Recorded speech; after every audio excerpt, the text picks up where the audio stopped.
Hey there, entrepreneurs. Thank you so much for joining me on episode 1 of the Good Enough Mompreneur Podcast. I'm your host, Angela Mishuli. Thank you so much for taking the time out of your day to listen to this podcast. And I really, truly hope that it provides value for you and you really connect and it resonates with you. So definitely give me some feedback and let me know as we go. I thought the best place to start for episode number 1 would be a little background on my entrepreneurial journey, and I created a list of the 10 things I wish I would have known before starting my own business as a mom. All right, let's get started. So I think a good place to start for my entrepreneurial background is just to talk a little bit about how I grew up and how my educational background and what I did for 20 years before really diving into being an entrepreneur the way I am now. So I grew up primarily with a single mom, and she had always wanted me to go into a profession. And in high school, I realized that I was very good at legal analysis, I guess is the best way to say it.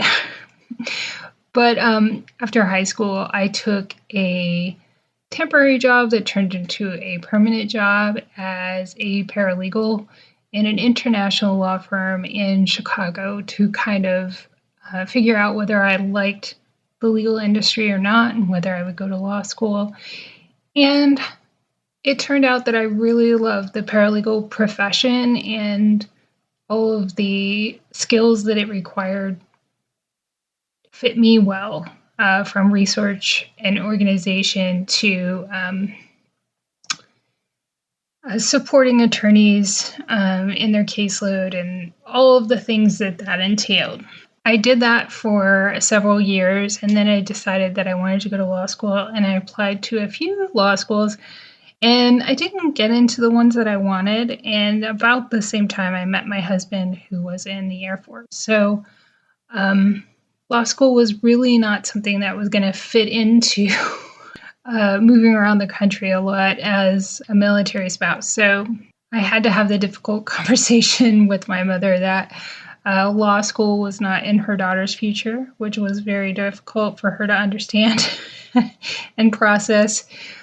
But I really wanted to perfect what I did in the legal industry as a paralegal, and I went on to earn various certifications, and actually my master's degree.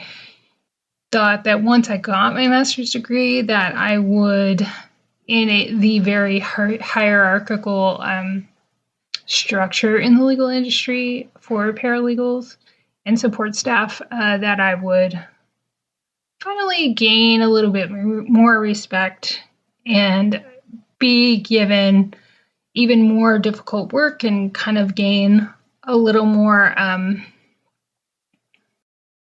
respect for the experience and knowledge that I had in the industry. But one of the things that I also had to learn was that unemployment is very high among military spouses, so finding those positions was difficult at times, especially when my husband retired.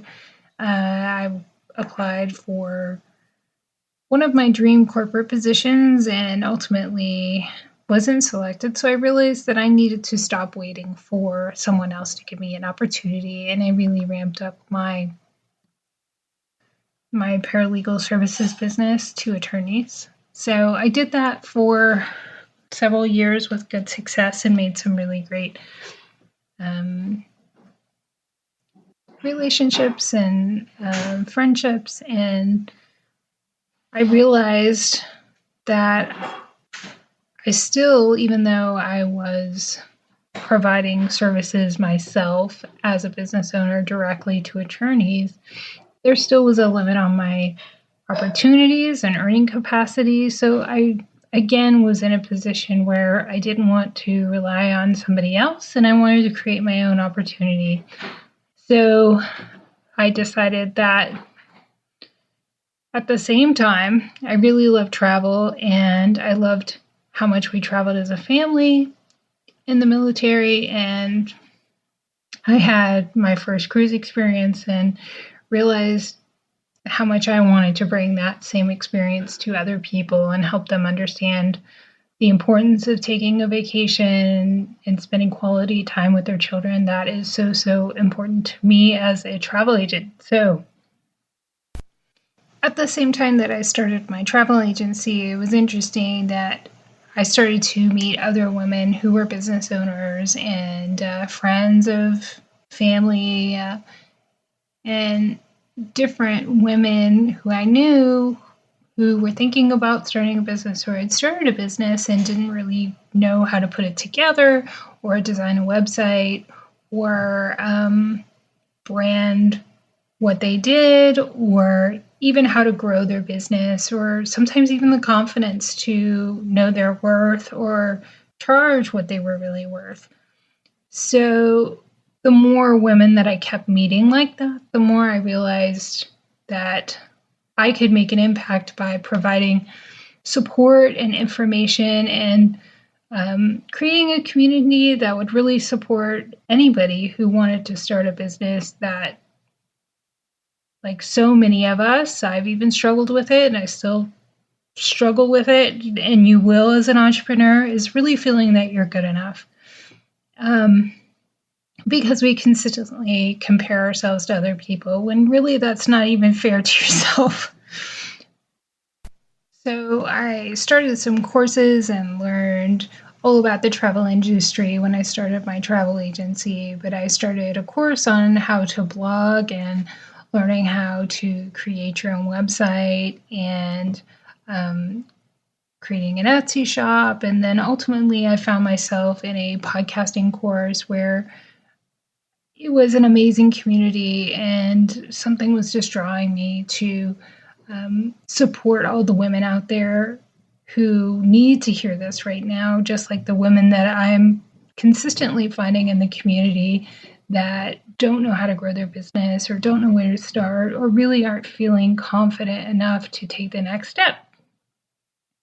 So along that journey, it's kind of been like walking in the dark. And I really thought many times, I wish I would have known, like, here's the process that you're going to go through, or here are the things that you really need to focus on, and keep being consistent at these, and then eventually you'll find yourself, you'll arrive, you'll get to where you want to go.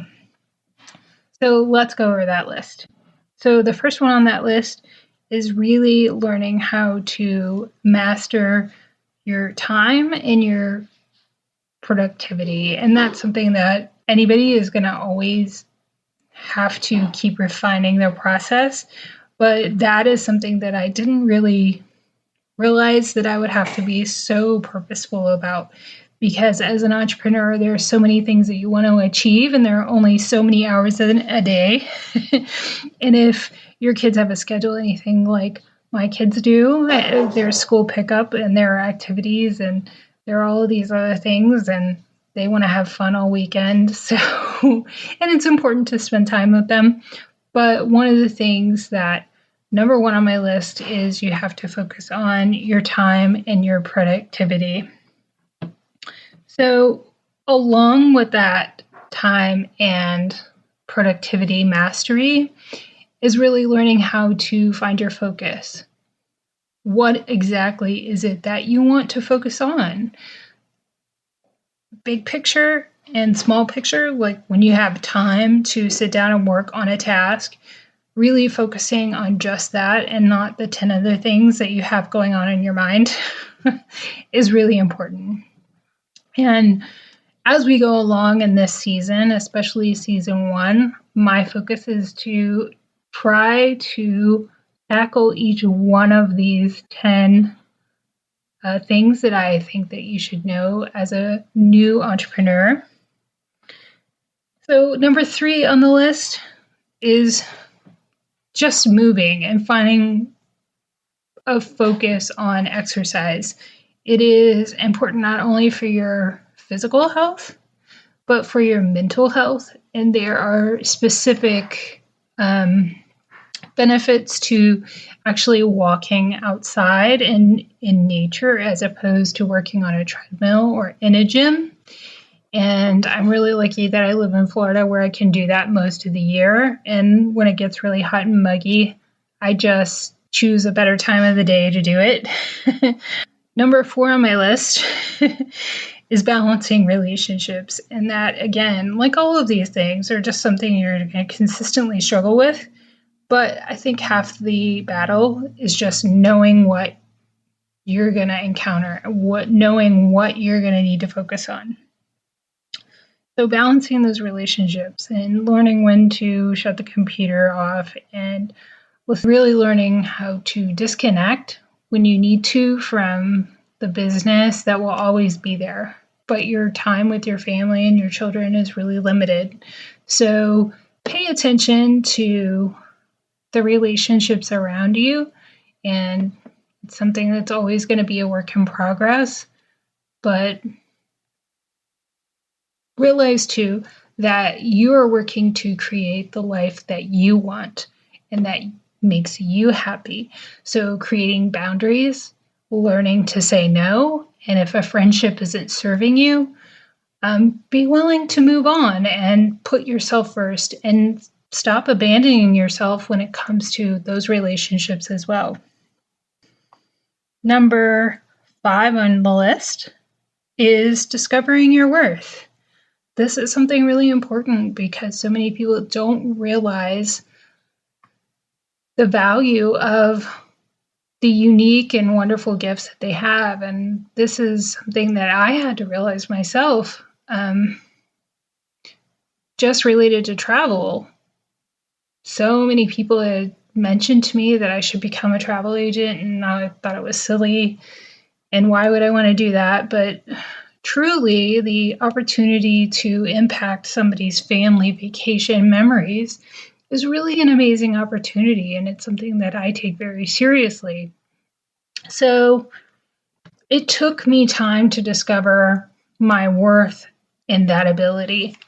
And one of the things that you can do to help understand your worth is to ask a few people in your life, like, what do you think I'm good at? And chances are it's something that you never even really thought of yourself. So, yeah, that is really an important step in the entrepreneurial journey, because you may be doing something that is on number 6, where you're performing in your zone of competency rather than your zone of genius. So we'll talk about that in a later episode. But, did you show up in this life to be okay, or did you show up to be great? And that's kind of, if you're doing something you're just okay at, are you really serving? Are you really developing your skills to the fullest extent that they can to help others and to ultimately serve others? Okay, so number 7 on my list is having a commitment to continual learning. This is something regardless of whatever your niche is or whatever service or product that you provide, constantly having this mindset of innovation and learning and always trying to be a few steps ahead of everybody else to distinguish yourself and serve your clients or your customers the best is something that's really important as an entrepreneur. So number 8 on my list is finding your community.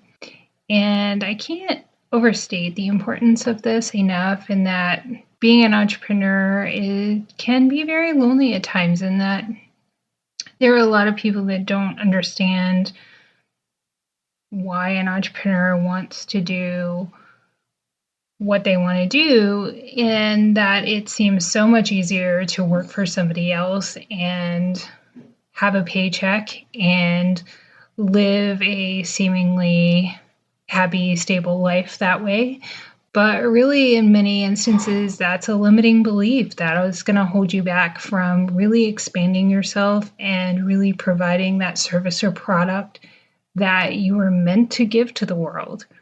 So finding a community of people, whether it's in a course or whether it's related to the industry that you're going to work in with your business, it is truly important and will help you go the distance because you don't ever arrive at being an entrepreneur. It's a journey that you're on where you're always striving for a new level of understanding and mastery. So that's why finding your community is really just so important to help you surround yourself with like-minded people who are just going to continue to help you get to that next level. So number 9 on my list is emotional well-being, and closely tied to that is emotional control. And I think that this is a skill that's not taught enough or emphasized enough. In school, we talk to children and they are disciplined if they misbehave or they have consequences, but they're not really taught as children most often, or even growing up, how to control the emotions that they have. And that's so important when you own a business because you're the face of that business. And things are going to go wrong. Things are not going to always go the way you would like them to. And how you handle that emotionally, not only internally, but externally, and how you interact with anyone in your business, good or bad, it's just going to impact you and your business. The quicker that you can be focused on controlling your emotions and taking care of your emotional well-being, because there is so much that goes into running a business, the better off you are.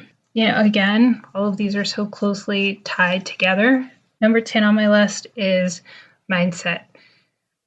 Many people will tell you that 80% of business is your mindset. And over the last couple of years, I really see how important that is because, travel during the pandemic and having to learn a new industry and setting up a new business